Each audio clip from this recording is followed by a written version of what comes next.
What is going on, peeps? I am the urban franchise, Tony Montana. And it has been a while since I have done a professional wrestling pay-per-view review, but I figured it was time to step back into that seat as a pro wrestling broadcast journalist, because one of my childhood favorites, the man they call Sting, the icon, the legend, the hardcore icon, if you will, if we want to call it what his AEW run has been for sure, is having his last match. So I am back, AEW Revolution, and I'm going to cover it all from the start.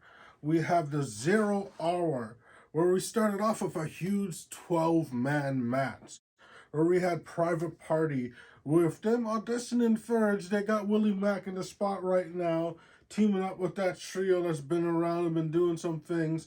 Jeff Jarrett, Jay Lethal, and Satyam Singh, obviously joined by Kieran Jarrett and Sanjay Dutt, taking on the Bang Bang Scissor Gang, which is a combination of Bullet Club Gold, the Switchblade Jay White, Austin and Colton Gunn, and the Acclaim, which is also joined by Mr. Ass.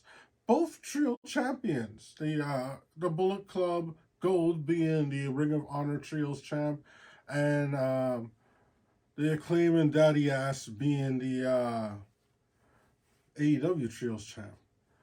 Pretty solid match. A lot of big talent. Like, if you look at it, the talent in this match, these guys are all top stars. Billy Gunn maybe not have gotten to the top of the mountain, but he was always a top caliber alpha. Jay White, former New Japan World Champion. Jay Lethal, one of the longest reigning Ring of Honor World Champions. Jeff Jarrett, who held the NWA World title more than that man, or the TNA title more than him. This was just like a seriously stacked match. Solid action in this one. Uh, Obviously, you guys been watching it. Bang Bang Scissor Gang came out on top. Some people are going to be talking about the rap, and I'm not going to touch that. Jay took to the mic, addressed the crowd, told them how much they're going to enjoy it. From there, we got a promo of someone returning. The bastard Pac will be coming back soon. Then we got a very interesting interview with David Crockett and Tony Schiavone. You know, he's very heavy into Sting's lore. Then from there, we went to the other match in the 0 hour. Willow Nightingale and Chris Statlander, joined by Stokely Halfway, taking on Sky Blue and Julia Hart. This was a very good match, solid match. Julia Hart, most popular member of the Varsity Club. Sky Blue, just very savage in this new incarnation of her. Well, the other goes kind of seems she's picking the wrong friends. Because Sky Blue was her partner before. Willow, I'm a fan of though. I really like Willow's work. Former New Japan Women's Champ. I actually saw her live once, which is pretty cool. I made sure to get some clips of her. Solid match. Statlander and Willow came out with the victory in this one. Then from there, we go to the first match of the show, which is a TNT Championship, where Daniel Garcia is taking on the father of many, apparently, Christian, who comes with his entire family, Kill Switchblade and Kill Switch. Everyone comes with him. Very solid match. This is a very good match. But ultimately, what caught up to Daniel Garcia was the numbers. Christian Cage walking out with a victory in this one and retaining the TNT Championship. Daniel Garcia, definitely a future big star. This is his first shot at the TNT belt. I see a lot more for him. He's a former champion already, having that Ring of Honor TV title run he had. But I'll stay or was it the pure? Stay tuned. Next up, we will go for the Continental Crown Championship, where we have the champion Eddie Kingston taking on Daniel Bryan. And this was just like a hard, like these dudes wanted to hurt each other. Ultimately, at the end of it, was like if Kingston won, Bryan had to shake his hand. Was Bryan Danielson going to shake his hand? After the match these two had, it was the least they could do. They like literally went at each other. Some pretty good spots at this. Kingston, I remember like I knew about Eddie Kingston from back in the day because I was someone who would read the magazines and watch some of the indie tapes. But like if your first taste of him was when he was on like TV mainly, it would have been Impact when he was with LAX or he was more of a manager. But so if that's what you saw him get to this, even from before, just like seeing where he's come and to where he is, and then the story of how he almost left the industry, now being the first like Triple Crown champ, he's carrying it. Dude's carrying it. Eddie, your victor here in a very, very hard fought match. This is a match I actually enjoyed watching it. I may go back and watch this one again. Then the next match we go to was the All-Star Scramble, which was supposed to be the meat match, the big meat challenge. Which, if I recall, wasn't that Big E's idea? But I guess Tony Khan chose to capitalize on it. Unfortunately, due to injuries of some competitors, that match did not happen, and we got this All-Star Scramble. And who was in this match?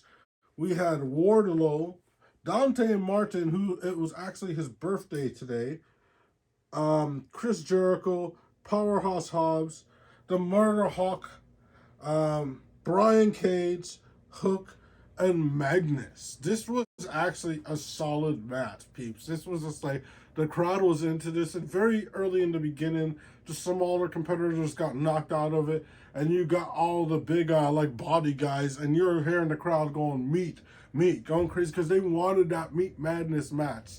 It was solid though. There were some crazy spots in this match. Dante was like killing it. There's a few times where a few spots were not hit, but they were like, you've seen people do botches in the past and it just looks horrible, but there was botches done in this match that were just like, they sealed it and closed the move that just made it flawless. Made it perfect.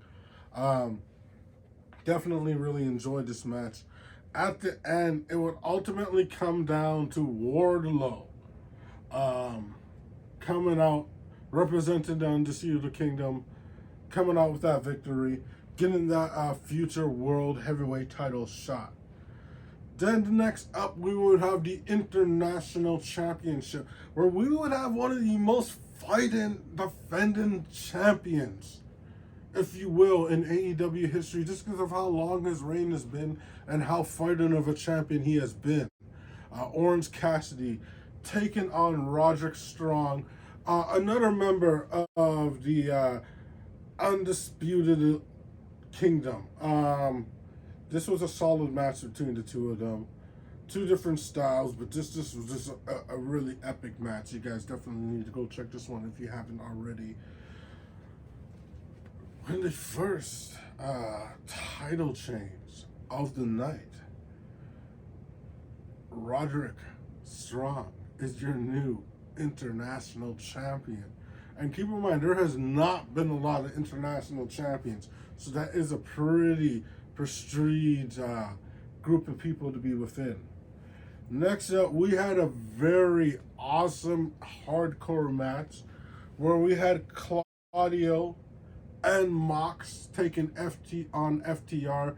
Claudio and Mox coming out with some LOD style spikes. One thing I have liked about tonight, though, outside of that tribute, there was tributes to Sting throughout the night, which is really actually pretty cool. You actually got one from Daniel Garcia. He actually had a Sting's a Scorpion jacket. Brian Cage, he came out with like old school Stinger with the paint and the Scorpion on the pants. It was even the announcer had a little Scorpion. Just, you know, this is a special night for Sting. That was really cool. This was a solid match. FTR, probably one of the best tag teams in the industry right now, taking on Mox and Claudio, two established dudes. This was a solid match. You would have thought FTR would have came out on top, but Claudio and Mox took it with the victory.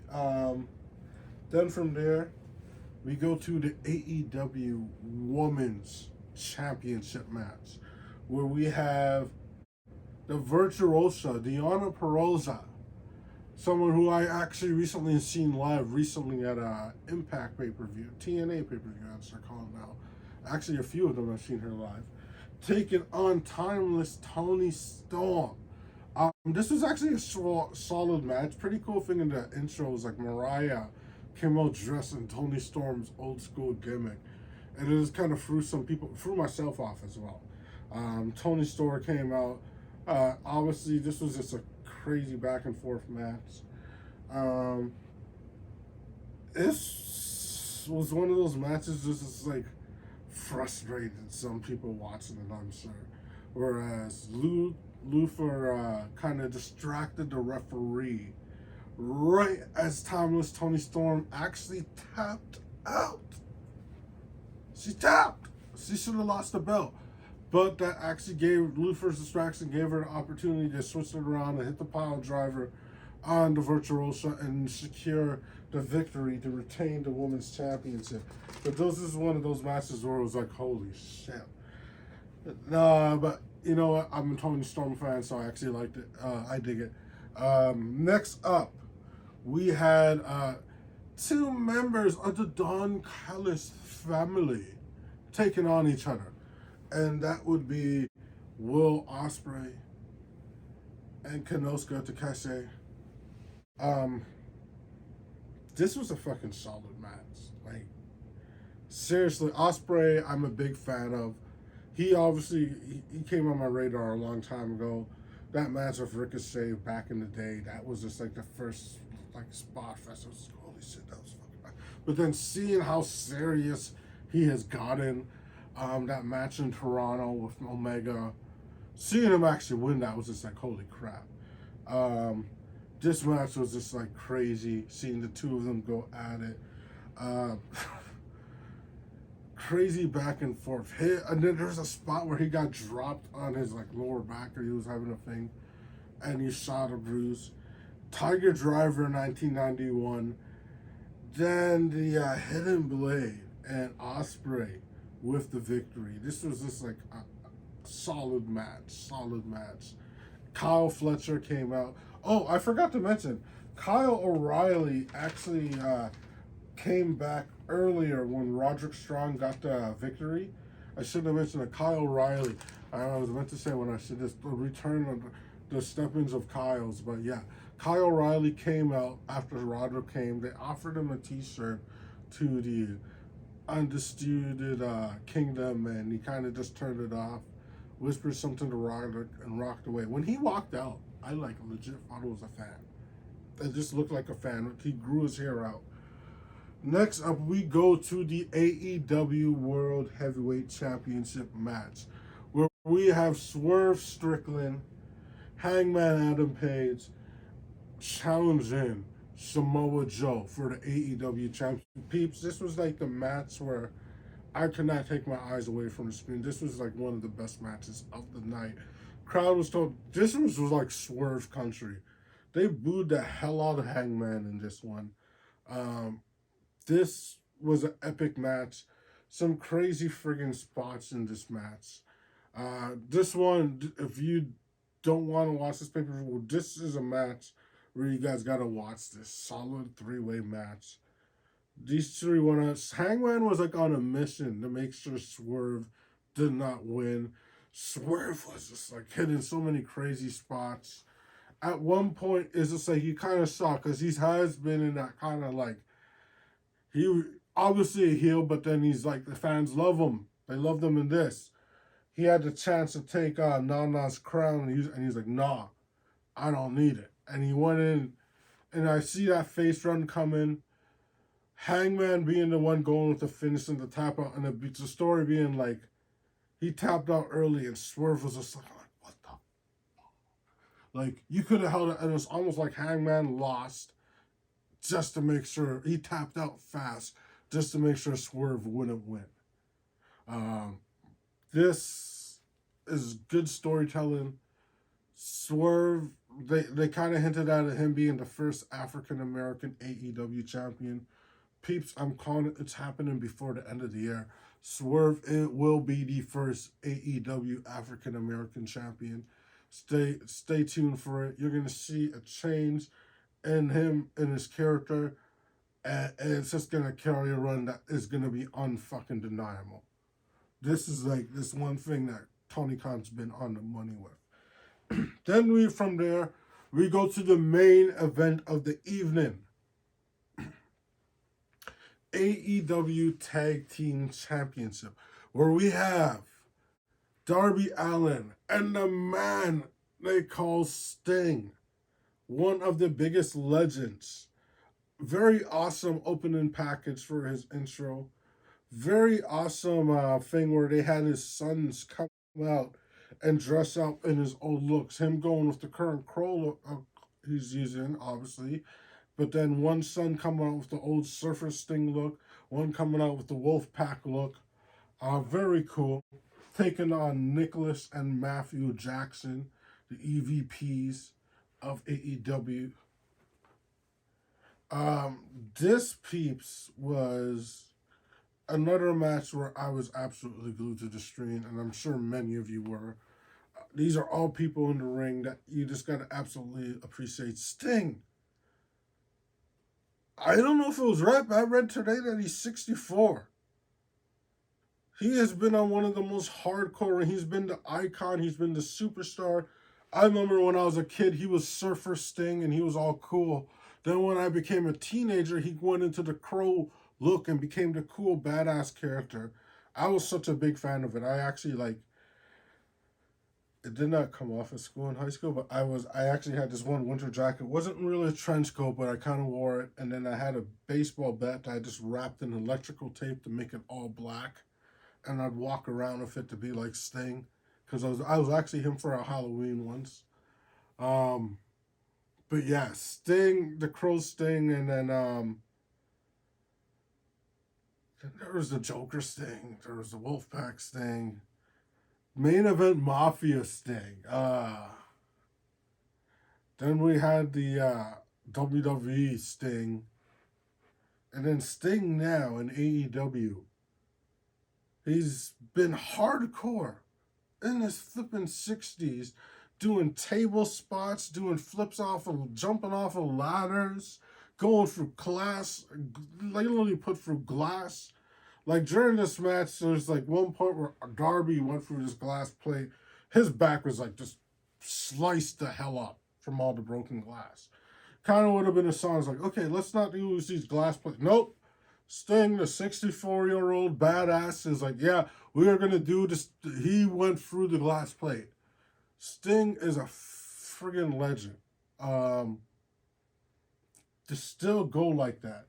There's a few nice touches. They had Ric Flair come out at the beginning. They had Ricky the Dragon Steamboat come out as the guest timekeeper. Which obviously there was some type of interactions. The Bucks, well, I guess they're not the Bucks. They're the EVPs, Nicholas and Matthew Jackson. One point tried to be deceivious, but then Ricky had to interfere. Then there was a moment where Ric Flair, he went over Sting because they were going to, attack him. And, Ric Flair took a double super kick, and it was like, damn. If you've been following each week on Dynamite, you know how Ric Flair just recently betrayed the Bucks. But yeah, took the double super kick. But it was a back and forth. Darby was out. He went through the table and the glass. Sting came back. They went for the stage, but Sting came back into it. And this is Sting's last match. Most guys don't win in their last match, but it came down to Darby coming back, hitting the coffin drop after the doctors came and patched up and bandaged up his back. And then Sting hitting the Scorpion Deathlock. And boom. They retained the Tag Team Championships. Sting, and out of all the wrestlers in the industry, no one deserves to actually go out on top more than Sting because he's given so much to the industry. What he did for TNA, what he's done now for AEW. It was just one of those runs you just really got to enjoy. Some of my younger family members who got to see him in AEW, They would have never heard of Sting if he didn't have this little run the last 3 years. This is really kind of cool. Because when they see Sting, now they come and ask you, it's like, what about this thing? And then, like, other cool thing, Seek and Destroy. They got the Metallica song for his intro, which is kind of a sign to me that he might have won because they're not going to get that song and not end it with him going out on top. Peeps, this pay-per-view was definitely a solid pay-per-view. I'm going to actually give it a 5 out of 5. I rather enjoyed it. Just the touch of getting to see Sting go on top. At the end, him and Sting got to talk to the crowd. It was very awesome. Great night for all long-term Stingers like myself. A lot of us younger Stingers have grown up, and now there's a whole new generation of Stingers out there. This was a good one. I'm looking forward. They got a new pay-per-view coming out next one called Destiny. You guys next time will be seeing me for WrestleMania though. So, but I'll pay for the Destiny. I paid for this one. I might pay for Destiny too. So stay tuned.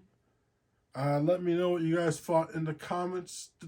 Stay good, peeps, and keep it